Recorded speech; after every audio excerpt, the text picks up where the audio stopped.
جس بات کا ڈر تھا وہی ہوا، آخرکار پھر پٹرول بڑھا دیا گیا ایک بار، 14 روپے 92 پیسے پھر پٹرول بڑھا دیا گیا اور عوام کے اوپر ایک پٹرول بم پھر گرا دیا گیا۔ عوام سوچ رہی تھی کہ پٹرول کم ہوگا، لیکن اس کے مخالف ہی کچھ ہوا۔ عوام تو یہ سوچ رہی تھی دن بدن کہ پٹرول کم ہوگا، لیکن انہوں نے ایک بار پھر بڑھا کر عوام کے جینا محال کر دیا۔ یہ ایک ناانصافی ہے۔ دنیا میں کروڈ آئل کی جو پرائسز ہیں وہ کم ہو رہی ہیں، لیکن ایک پاکستان واحد ملک ہے جن کے پاس پٹرول بھی ہے، سب کچھ ہے، لیکن پھر دن بدن کی پٹرول بڑھاتے جا رہے ہیں۔ اس کا ایک ہی وجہ ہے کیونکہ ہم پاکستانی عوام ایک بادشاہ قوم تو ہیں، لیکن بولنا نہیں چاہتے، کھڑا نہیں ہونا چاہتے، کوئی احتجاج نہیں کرنا چاہتے، کیونکہ ان کو پتہ ہے کوئی احتجاج کے لیے نکلے گا نہیں، یہ ظلم زیادتی برداشت کریں گے۔ آپ نے دیکھا ہوگا کروڈ آئل کی قیمتیں جو عالمی مارکیٹ میں وہ کم ہوئی ہیں اور پاکستان میں زیادہ ہو گئی ہیں۔ یہ ایک منطق ان کی سمجھ نہیں آ رہی۔ خدا را کچھ ہوش کے ناخن لیں اور اس قوم کے اوپر اتنا ظلم نہ کیجیے۔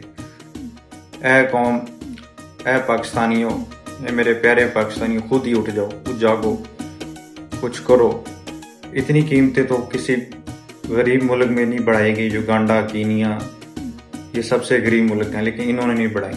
پاکستان کے پاس تیل بھی موجود ہے، سب کچھ موجود ہے، لیکن دن بدن یہ پٹرول کی قیمتیں بڑھا کر عوام کے اوپر ایک نیا بم گرا دیتے ہیں، اور اپنی ان کی عیاشیاں ختم نہیں ہو رہی، دن بدن بڑھتی جا رہی ہیں۔ اور ایک جو ان کا پروٹوکول گزرتا ہے، ایک ان کا جو قافلہ گزرتا ہے، وہ 40 گاڑیوں کے اوپر مشتمل ہوتا ہے، تو وہ خود تو کفایت شاری کر نہیں رہے، لیکن عوام کے اوپر سارا بوجھ ڈال رہے ہیں، کیونکہ ان کی اپنی جیب بھر نہیں رہی۔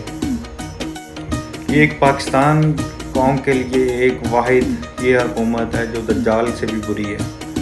اتنا تو فرعون بھی اپنی عوام کے اوپر ظلم نہیں ڈالتا ہوگا جتنا یہ لوگ اپنی قوم کے اوپر ظلم ڈال رہے ہیں۔ کہنے کو تو مدینہ کی ریاست کہتے ہیں، لیکن ریاست ہے کہاں؟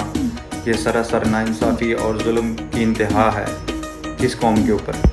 پٹرول کا بڑھنا صرف یہ نہیں ہے کہ پٹرول بڑھ گئے، اس سے جو دوسری ضروریات اشیاء ہیں ان کے اوپر بڑا گہرا اثر ہوتا ہے۔ جو ہماری سبزیاں ہوتی ہیں، دال، چینی، سب کچھ، یہ سارا کچھ مہنگا ہو جاتا ہے پٹرول بڑھنے سے۔ تو خدا را اس قوم کے اوپر اتنا ظلم نہ کیجیے، اتنا ظلم نہ کیجیے۔ آپ کے آگے ہاتھ جوڑتے ہیں، اس قوم کو بخش دیں۔